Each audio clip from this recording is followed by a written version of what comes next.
if I'm being honest, I just like don't know what to do about the future of my channel. I barely post long form content anymore, and that was like my favorite thing to do. And I just feel like I'm losing my sense of direction. I think you need to stop beating around the bush and make the Tyler video already. Okay, well, I mean, there's plenty of other genres. Rock, hip-hop, indie, K-pop, gay pop. I don't know, man. Views are down. Maybe I should just make another Taylor Swift video. Ow! What the heck? You idiot! You can't just keep going back to Taylor Swift when you run out of inspiration. But the views. Alright, well, I know it's only been 2 minutes, but you should probably start the video already. I wanted to start this video out like I did the Kanye one with a funny montage. You ain't got the answer, Sway! But Childish Gambino just isn't the same walking clip that Kanye is, so here's a Troy Barnes edit instead. How are you gonna survive those zombies? He's about punishing. Gonna be a nerd. She calls bagels bagels. Soul Train awards for tonight! No, Uncle Lucius, I don't want to play in the laundry room! Troy Barnes, ladies and gentlemen.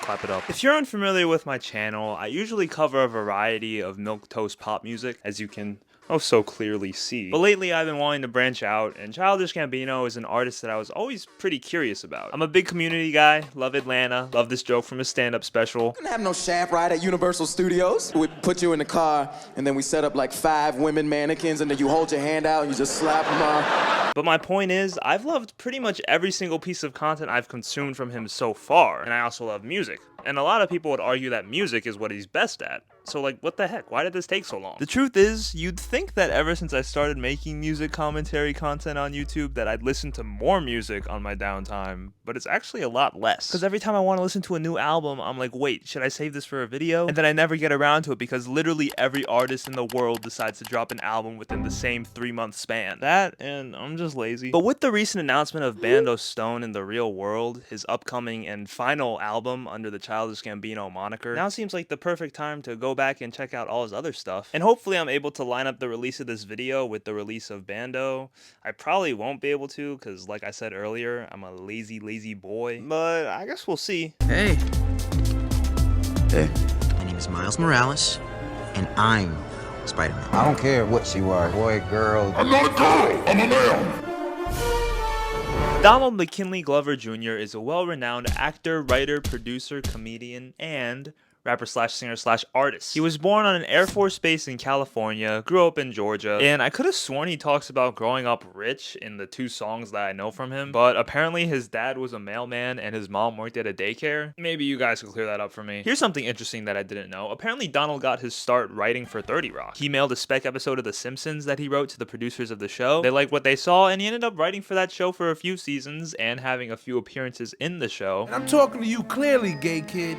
Who told? Before landing his role as Troy Barnes in Community. And while he had already released a plethora of mixtapes before this point, none of them are on Spotify, so for this video, I'll be covering the following projects. His 2011 EP, Camp, Because the Internet, Kauai, Awaken My Love, 31520, Atavista, and of course, Bando Stone in the New World, which has actually already come out in between the time that I filmed the intro and this portion of the video. I don't know why I would tell you guys that if I already went through the trouble of putting on the same outfit and the same hat as the intro to make it seem like it's the same day. All of these projects together add up to a total of 95 tracks and 359 minutes of auditory stimulation. And for those of you that didn't know, 31520 is kind of like a first draft of Atavista. Normally I just listen to Atavista because an unfinished album doesn't really interest me, especially if the finished and probably better version is right there. But my friend told me it's worth listening to both because they're surprisingly different from each other, and he actually likes 315 more than Atavista, so I think that warrants at least one listen. And lastly, I'd like to clarify that any and all opinions that I state on these albums in this video are, you guessed it, opinions. Look man, I'm just gonna walk you through my thought processes for each of these projects. If I give an album a low rating, it's not Bible. You know, maybe you guys can tell me why you like it so much in the comments. I'll re-listen to it again and it'll go up. No promises, but who knows? So yeah, I have no idea how well this video is gonna do, but I'm excited to get into it. Subscribe if you're new, it'd mean a lot, and let's just get started.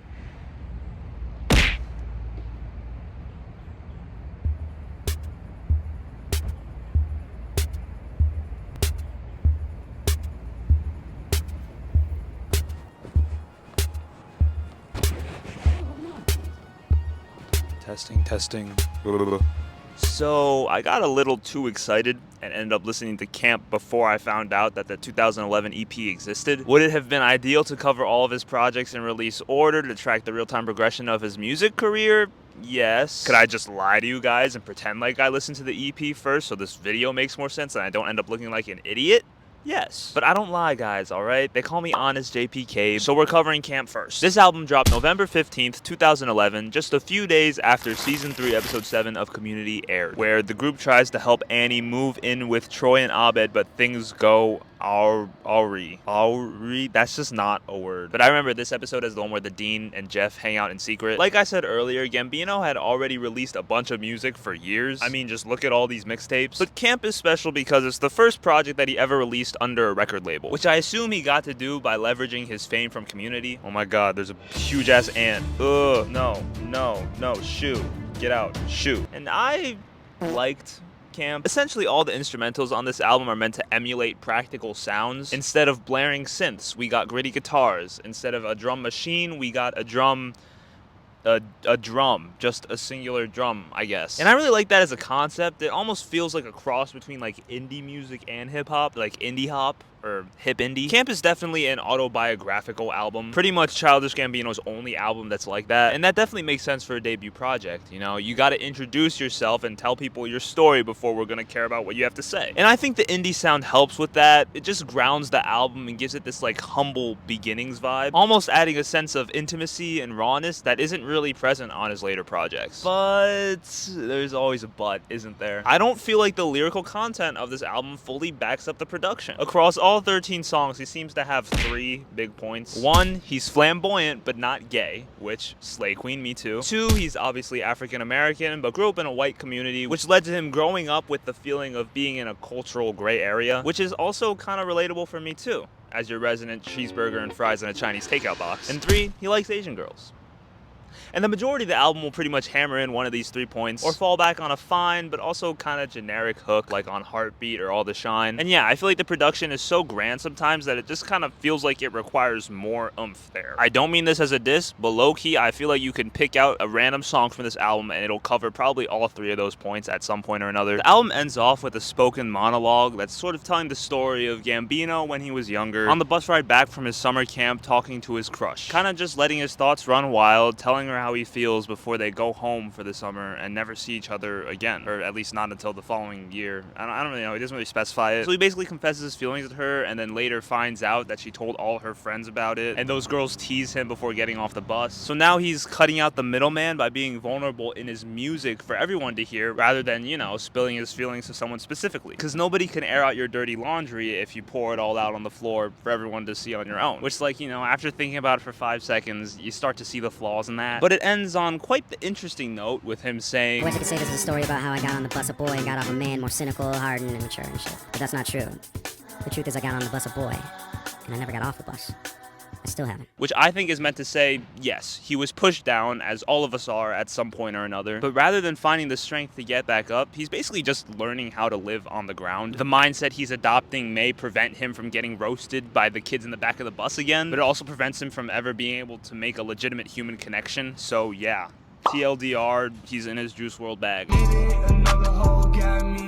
Some of the wording from this monologue is also just really weird, because he says things that middle schoolers would think, but packages them in a grown man's vocabulary. Adolescence is doing her a ton of favors body-wise. Like, what kind of 13-year-old would say that? But it does kind of play into the whole still on the bus thing, where he's a fully matured 20-something guy, but emotionally still a middle schooler. Overall, I'd say it's a fun album. When I posted my shorts review of this album, a lot of people seem to think that I was too harsh on it. I gave it like a 6.5, but honestly, I kind of feel like you guys are just looking back on it with Cyclops goggles because the rest of his stuff is so good. That and Bonfire, of course. But the truth is, a lot of these songs are pretty redundant. It's 56 minutes, making it his second longest album to date, and you could probably cut off about 20 minutes of fat. And Gambino's rapping on this album, hot take, kind of repetitive. I don't mean like lyrics or flows. Well, lyrics are kind of repetitive, and flows are also kind of repetitive, but that's not what I'm talking about. He just uses the exact same cadence for like the whole album. He brings a lot of energy, and I love that, you know, super infectious. But it's kind of like he's that one grandpa with hearing loss that just yells everything. It's honestly kind of shocking how similar he sounds on all of these verses. I'm hoping that it's cause I'm living everything I want. Facebook messages from college kids who hollering. Okay, it's Childish Gambino, homegirl, drop it like the NASDAQ. That said, obviously most of the hooks are him singing, and you know, the production stays interesting enough that it never feels like it gets too stale. It's just one of those things that, like, once you notice it, it's kind of hard to ignore, especially comparing it to his later albums, which obviously we'll get into, where he just changes it up so much. You start to get a grasp on how one note this album really is. But again, it's fun. I'm not mad at it. It just doesn't really hold a candle to his other stuff, in my opinion. Donald Glover himself has come out and said that he doesn't think this album aged that well. So argue with that, Felipe Fuego 9436. Here are my top 5 songs. I'm probably gonna have to knock this down to like a 5.5, bro. But by all means, tell me why I'm wrong in the comments.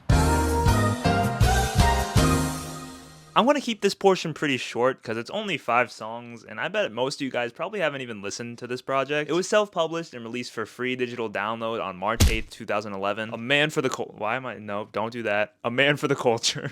Yes, Black Lives Matter, but... Why? Community was on hiatus March 8th, but the last episode to release was Season 2, Episode 17, Intro to Political Science. When the vice president comes to Greendale, Dean Pelton organizes a student body election, which Annie is determined to win against Leonard, Jeff, and Starburns. Bro, I forgot Starburns existed. But this is the one where Abed had a thing with that Secret Service member. I don't know why I only remember the B-plots to these episodes. I think this EP was very clearly a precursor to Camp. I could almost imagine that his record label would look at this as a pitch for the album. Not that that's how record deals work, but you get what I mean. And honestly, I like it more than Camp. Oh, shut up, bro. It's called an opinion. For one main reason, and that's that it does all the same things that Camp does, but less bloated. Touches on the same lyrical topics, same production style, same overall vibe, really. And I love Bonfire so much. It's a banger. But you can't tell me that Freaks and Geeks is not the exact same song. Flows nearly identical. Lyrics technically different, but basically the same. And the parts of Camp that I felt made it feel a little more one-dimensional aren't really a problem here, because it's an EP. There isn't enough time for those points to get repetitive or tedious. Here's my top 5, which is basically an album ranking because there's only 5 songs. I'll give this guy a 6.5. But on a serious note, why is the cover Autumn Leaves if this project came out in March? Food for thought. You can hear my brother flushing the toilet. This wall right here, the other side is the bathroom. So, and yeah, there goes the after flush. This is probably Gambino's most popular album, and a lot of people definitely think that it's his best as well. Do I agree? I guess we'll find out. Why did he flush again, bro? My guy must have blown that shit up. Oh my god. Because the internet was released on December 10th, 2013, and this was around the time that Community wasn't airing year-round anymore. So while the last episode to release at this point was Season 4, Episode 13, Advanced Introduction to Finality, that was actually all the way back in May. Because the internet is a pretty daunting album in regards to both the physical track list and the content behind it, it took me a couple listens to even know where to start, and I still feel like I'll only be able to scratch the surface of what this album has to offer for this video. For those that don't know, there's a dickload of coinciding media that fleshes out the storyline and world of this album, and normally I'd say fuck it, we ball and just jump into everything head first, but we still have a bunch of other projects to get to, so I'm gonna do my best to just talk about what this album has to offer music wise and my biggest takeaways from just the album itself. If you guys want a fuller BTI deep dive, let me know. Maybe I'll make that a separate video. I could watch the short film, read the screenplay, dissect the music videos, the whole nine. All that's really important to know is that the album's story is centered around a chronically online rich kid, and he uses that mold to comment on the potential damage that internet culture could do to society. And he uses that mold to comment on the potential damage that internet culture could do to society. That internet culture could do to society. Why is it so hard for me to say? That internet culture could do to society. And he uses that mold to comment on the potential damage that internet culture could have on society. I give up. I said have. I'm sorry. I can't do it. And yeah, 11 years, 3 short-form social media apps, and 1 skibbity toilet later, I can confidently say he ate. Right out the gate, we have a 4-second intro track, which I don't know why he didn't just slap that onto the beginning of Crawl, but whatever. And Gambino comes in with such poise, just completely undoing my complaint about his cadence on Camp. Rec league, I ain't paying a bar. Y'all be string like a broke guitar, and he still put it down like a family dog. Not even 1 minute in, you start to see that his lyricism has become significantly tighter, and not even 2 minutes in, he's already created a song that's much more impressive in regards to production and flow and progression than any of his other stuff up till this point, except for the mixtapes, obviously, because I haven't listened to those. I think this album excels in the ways it doesn't constrain itself too tightly to its concept. A song like World Star is clearly in line with the idea, but is still a self-contained and somewhat individualistic song on the album, with its own little message about internet culture. 3005 is a love song with rich kid undertones. Sweatpants is a self-indulgent flexy type song with more rich kid undertones. Rather than directly contributing to a single message or storyline, each of these songs feel like different paragraphs of a giant argumentative essay, covering different aspects of a similar-ish topic, all coming together in the end to parlay a greater point. And I think it's that the younger generation just has their priorities all mixed up. Fame, money, the internet, none of that matters if you can't get it up. Bars? Nah, it was the same word. Never mind. There's this 54-second interlude after 3005 called Playing Around Before the Party Starts. On this track, Gambino's shown messing around, playing some little random stuff on the piano, while you hear faint chatter between other people in the background, which is meant to show that while he is the one hosting this party, he's not really friends with any of these people at all. Very Gatsby. Except he doesn't have a daisy. So by the end of the next track, which I think is called either Party or The Party, he kicks everyone out in a vein that is a little bit less Gatsby and a little more Batman Begins. Stop smiling. It's not a joke. Please leave. And this is the only moment that really addresses the narrative of the album directly. The rest of it is more implicit through the perspective of these songs. And these two tracks being right smack in the middle end up serving as a tonal change for the rest of the album. The back half feels a little more, I guess the word would be like nihilistic. Production definitely becomes a lot more abstract, kind of giving like an insomnia type feel. There's a song called Pink Toes where the hook is just rainbows, sunshine, kind of depressing. There's also one song on the album that felt like it was ripped straight out of Channel Orange by Frank Ocean. Just hold me close, my darling. Anyways, to close up my relatively surface level thoughts on this extremely dense album, I think it is pretty clearly Childish Gambino's most ambitious project he's ever made. Do I think it's a perfect album? No. But it's a damn good one. Song for song, he just showcases so much variety, and you could really see how much he's developed his craft since Camp. I think Camp struggles because of the ways that it sticks too closely to its concept, and that kind of results in most of the songs not taking any risks that weren't already taken on the song before it. But like I said earlier, because the internet knows how to create a cohesive album without letting that cohesion step on its creativity, each song is doing something different without it getting too absurd, and it's one of those albums that I honestly find a new banger every time I listen to it. Here's my top 5 songs. I think I'll give BTI an 8.5. Between this and Camp, I really don't think the two are comparable at all, to be honest. The only reason it isn't higher is because, like I said, it is kind of derivative at times of like Frank Ocean, Kanye West. And I do still think the idea works a bit better conceptually than it does on paper. If you don't know anything about the screenplay or the short film or the music video content, it's a lot harder to follow. Or maybe I'm just an idiot, I don't know.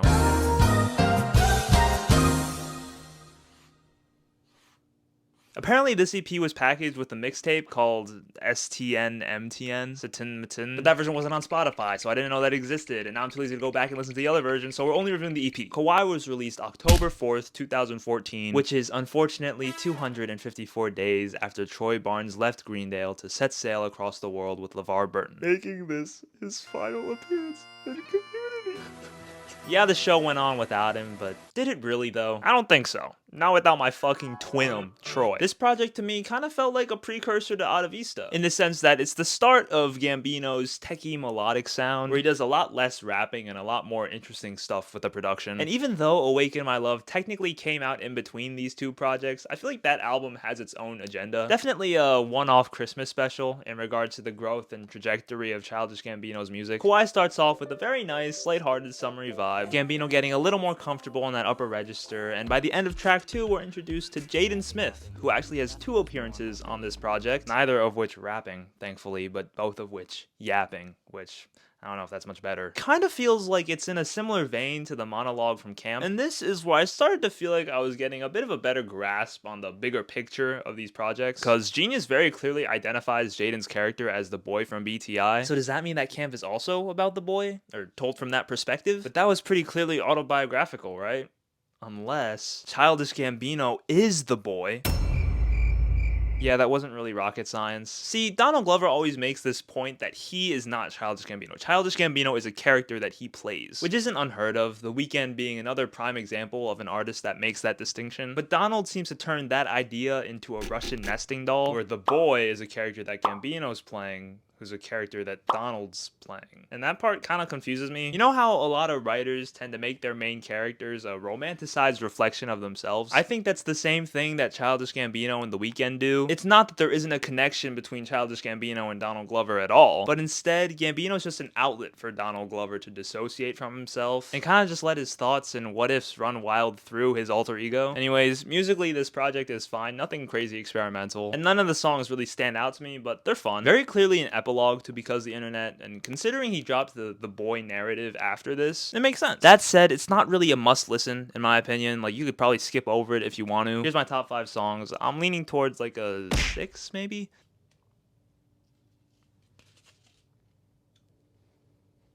Okay, that bit's done. Awaken My Love dropped on December 2nd, 2016, which was 791 days after Geothermal Escapism, Troy's last episode of Community. This is far and away Childish Gambino's most commercially successful album. It literally almost doubled the sales of Because the Internet. Why, you might ask?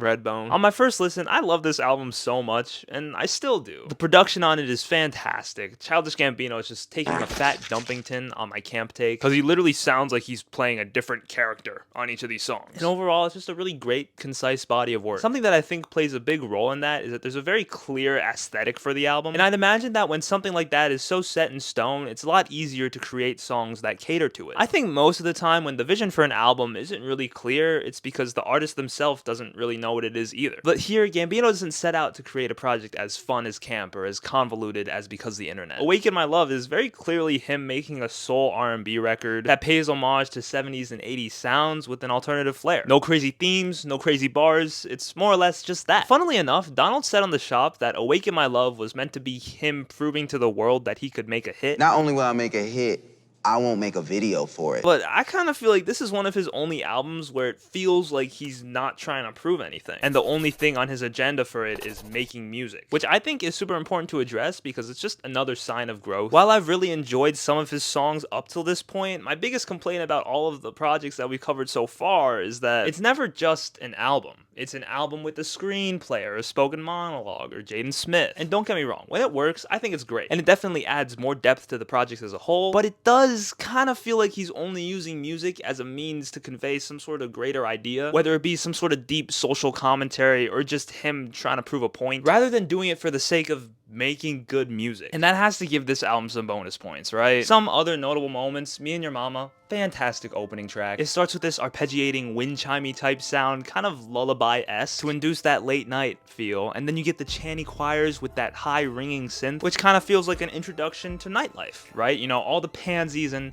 9-to-5ers are asleep right now, but we're just getting started. And this goes on for so long. He doesn't come in until the 2 minutes and 9 second mark, but when he finally does, I love how Riot is just an orchestrated mess with an arrangement that starts pretty grounded, you know, it's just some drums and guitars. But as he comes in all goofy as hell, the production slowly but surely meets him where he's at. And it just results in a really fun, quick banger. California is just so weird. Like, everything about that song shouldn't work, but I kind of love it. And I can't really tell if that love for it is ironic or not yet. Get back to me like a few weeks, maybe. For this project, Gambino really pulled his head out of his ass. In fact, I don't think there's a single misogynistic lyric on this entire album, which love to see the character development. Not that I thought that was a particularly bad thing on the other albums, but it was just very prominent. And when you're well into your 30s, still on some "my dick is like an accent mark, it's all about the over-ease" kind of a bar. But you get my point. He had a newborn son at the time, so there's no surprise that he would want to shift away from that just a little bit. And there's a song called Baby Boy that I think signifies that change. Here, Gambino seems to not be very proud of the man he is and doesn't feel worthy of his son. But he loves him so much, you know, he's desperate. He'll do anything for him. Silly to think that a little baby who can't even talk yet would be the one letting Gambino hold him, but that's the point, you know, that's how much power his son has over him. And I think it's just a really nice, sentimental song, probably one of his most emotional cuts ever, so far at least. It's pretty nice. Anyways, I think I've made my point that this album is amazing. Here's my top 5 songs. I honestly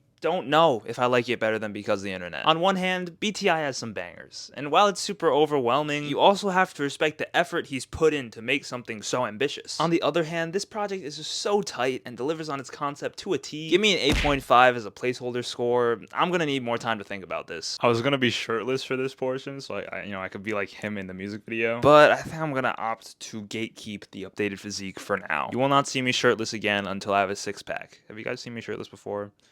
I don't really remember. I initially wasn't going to talk about This Is America because, you know, it's just one song, but it's just such a staple in his career. I kind of have to address it, right? 924 million views. Damn. Bro, there's no way that this guy found hidden meaning in the fucking pants that he was wearing. That's insane. Oh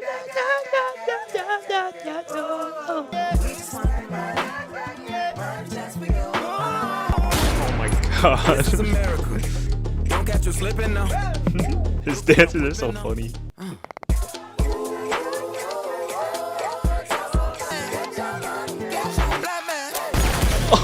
This is America.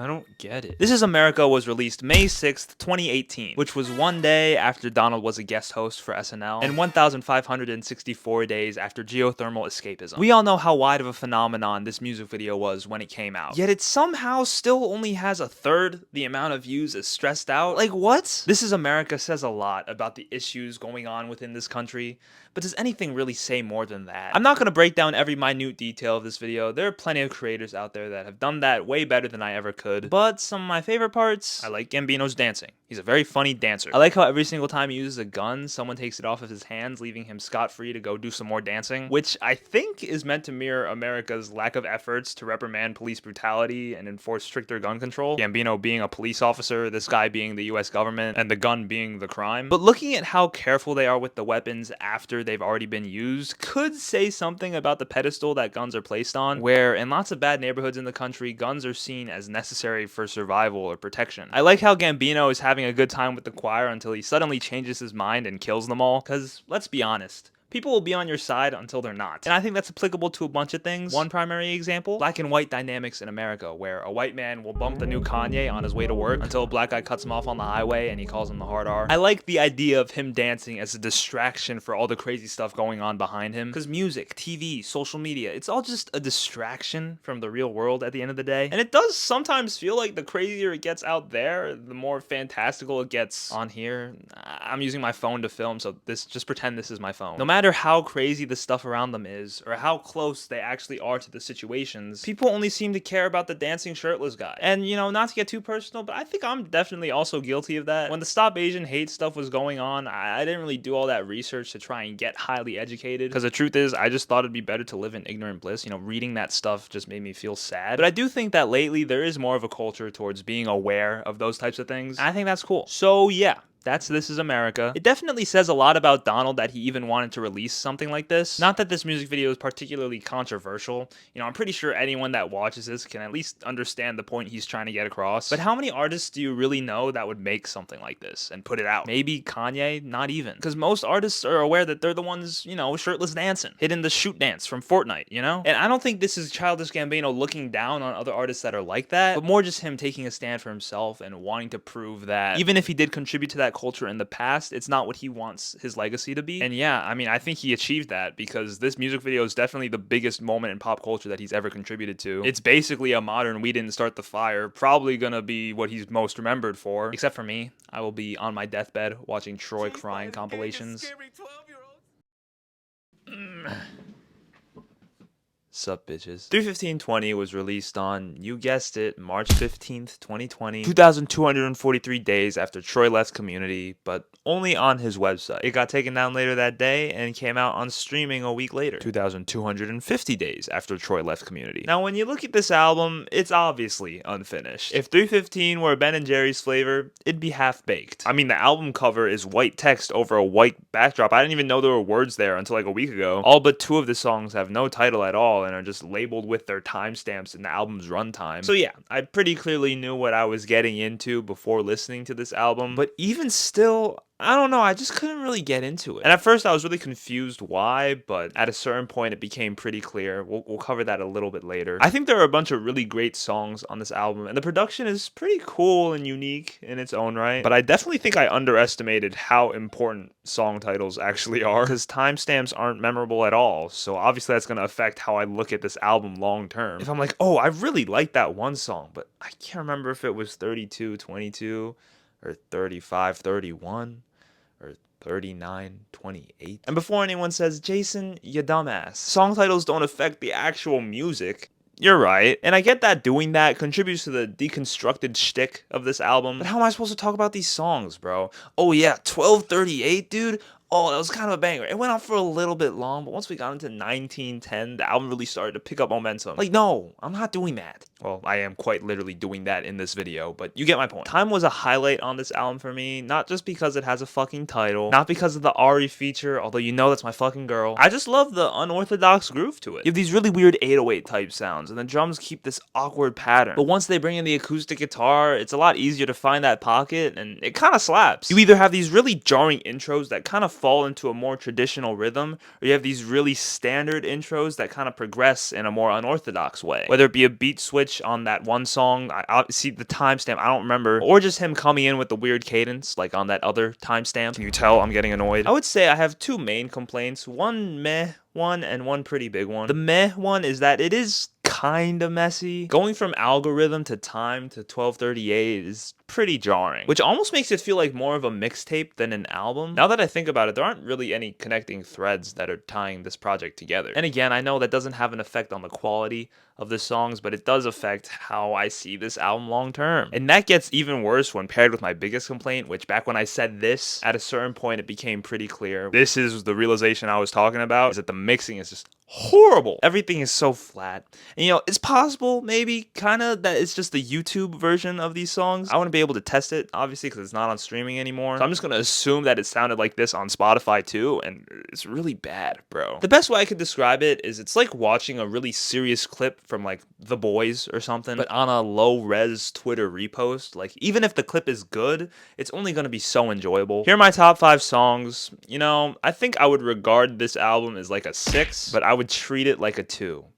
And I don't know if that makes sense, but I'm just going to go with it. Looking at how conceptual and intentful his other albums were, I would not be surprised if these were just a bunch of songs he had lying around. But I guess that segues us into Atavista. Actually, it's Atavista. I've been saying Atavista in this video because I don't know why, it just looks like that's the right way to say it, but nah, in the title track he says Atavista, so I was wrong. Released 3,763 days after Troy's last appearance in Community. At this point, why even say the actual date? To be honest, this release feels kind of weird to me, because while I am glad that a finished version of 315 exists, it just kind of feels like it was an afterthought since a new and completely different album released 2 months after it. He's like, alright, we're dropping Bando Stone. Oh no, but we still have Atavista. Alright, just throw it out there right now and then we'll do Bando in like 2 months. Clearly not a priority, which is kind of disappointing. And 4 years after 315, like, isn't it a little late? I get releasing an unfinished first draft of an album like a couple months before that actual release, and having that actual release still feel like the main thing. But 4 years? At that point, 315 is the album, and Atavista is just a reimagining of it. Fans have probably become so comfortable with those first versions of the songs that they're not really gonna like any changes you make to them. Even if I personally think that those changes were for the better, I might not feel that way had I experienced the 4-year gap in between the two. And taking the original off Spotify too,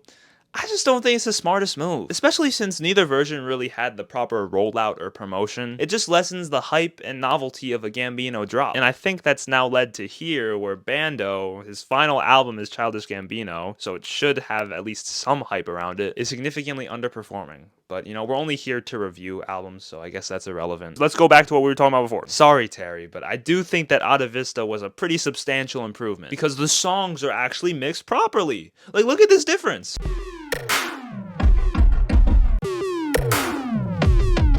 Tell me that doesn't make the original version kind of unlistenable. And they have song titles too. What a concept, right? Other than that, there are some moments in Atavista that I feel like are a little bit watered down from 315. But in my opinion, that just makes the songs feel more rendered and less all over the place. An example of this is on Time, which, clearly I'm talking about it so much. I love this song. On 315, Ariana's vocals feel a bit more buried, and her backups blend with the main vocal line in a way that feels kind of artsy and abstract. So it's pretty cool, but once you hear the crisp vocals on Atavista, it's hard not to lean in that direction, And that kind of sums up all my feelings for these two projects. There are a few track changes, including the removal of Feels Like Summer and addition of the title track, but overall, 315 is the big clunky Iron Man suit, and Atavista isn't the super streamlined one, but probably like Mark 7. I think this album is okay from an individual song standpoint. Definitely not as tight as Awaken My Love, or even Because the Internet, to be honest. But the production attribute-wise takes a pretty large leap, and it just gets a lot more interesting than those projects. I'll give this version a 7. Would it have killed him to give Atavista an actual fucking album cover, though? Like, look at these, bro. Iconic, beautiful, amazing. Compared to these farts, like, damn. Ladies and gentlemen, we have finally made it to Bando Stone in the New World.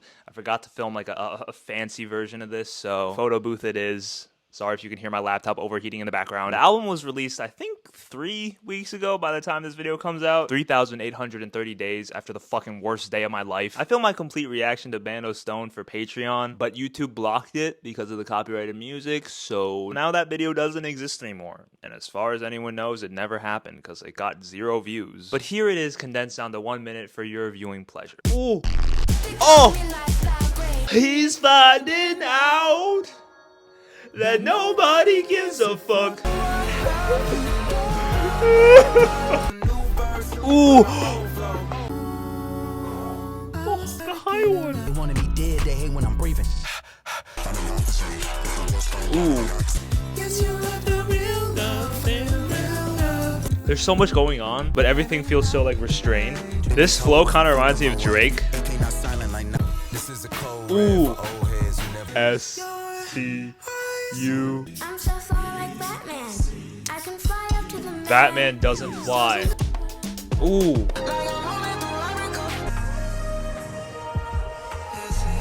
Why does this sound familiar?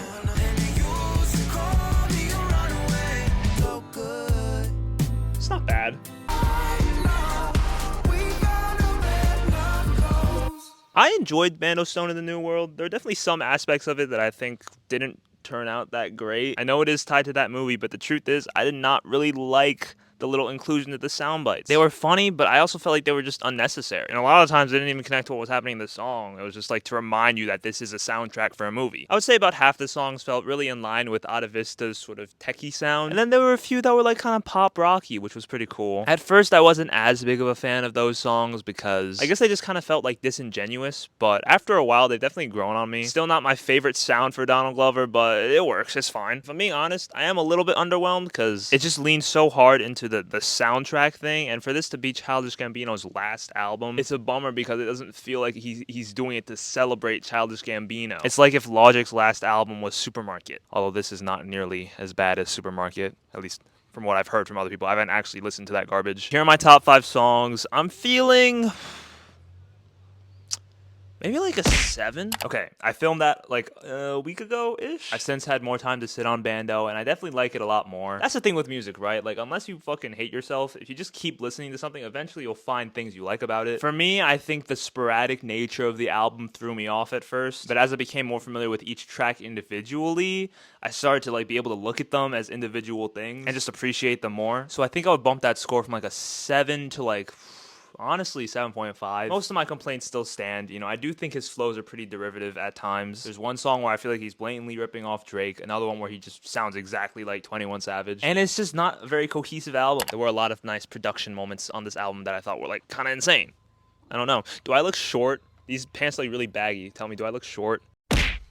And that, my loving losers, is Childish Gambino's complete commercial discography. Not technically as large as some of the other ones we've covered on this channel, but definitely one of the most dense. If I were to give it a letter grade, I'd probably give it like a B+. I mean, technically I could just treat all the album ratings like the percentages and then average them out, weighing them slightly differently depending on how long each project is to find an accurate letter grade, but It just feels like a beat. I would say that my biggest takeaway from this entire listening experience is that Donald Glover as a creative mind is just unmatched. The more of his content I consume, the more concrete that becomes for me. But more specifically, he just has a way of communicating deeper thoughts and messages without being pretentious and making it easily digestible. That's apparent in his music, in Atlanta, even when you hear him talk. And I think that is special because, let's be real, people always try to sound smart. I'm guilty of it. Why else would I spend so much time writing scripts for these videos? It's because I want to trick you guys into thinking I'm not a dumbass. And I wouldn't go as far as to say that Donald's a genius. He's just a deeper thinker, and he doesn't have any ulterior motive with how he packages those thoughts. Never trying to sound smarter than he is, never being polarizing for polarizing's sake. He's just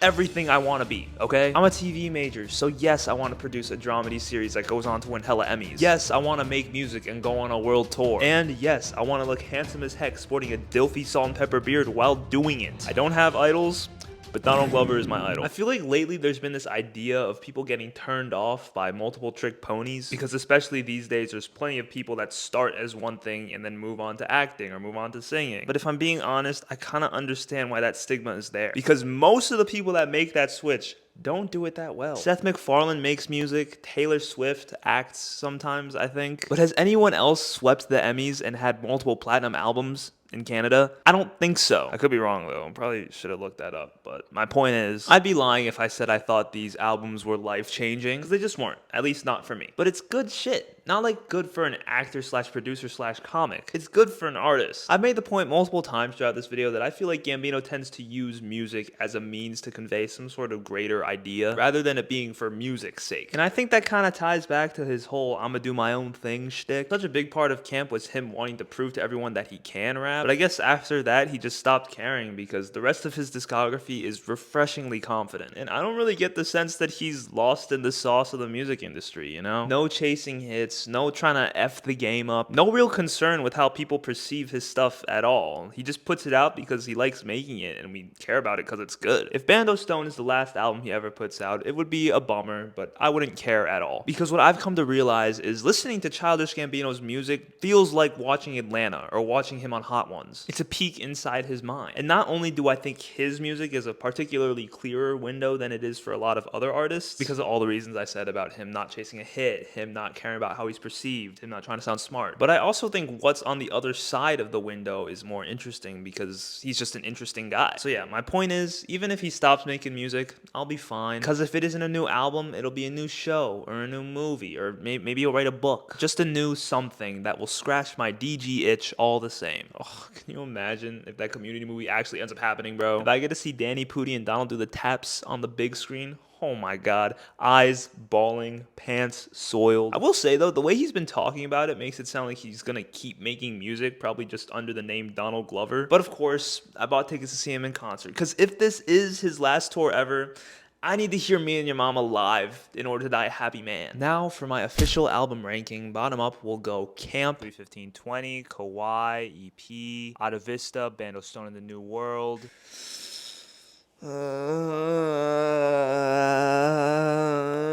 BTI, Awaken My Love. I'm sorry, man. I'm sorry. I listened to Awaken My Love one more time yesterday.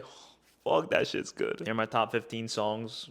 I guess I'll give you some time. Oh, wow, look, those are some nice songs. Nice bangers there. And yeah, thanks for sticking around to the end. Obviously, you could see the set's a little bit different. I'm traveling right now, but I hope you enjoyed the video. Moving forward on this channel, I think I want to do one for the pop girlies and then one for everyone else. So maybe next is Chapel Roan, and then after that, we'll start the Kendrick series. Then maybe Sabrina's new album after that, and so on. If you made it this far, please like the video to help out the algorithm. It would mean so much to me. And comment below your favorite Gambino songs and albums. I want to know every single thing you disagreed with in this video. Love you guys. I'll see you hopefully next week.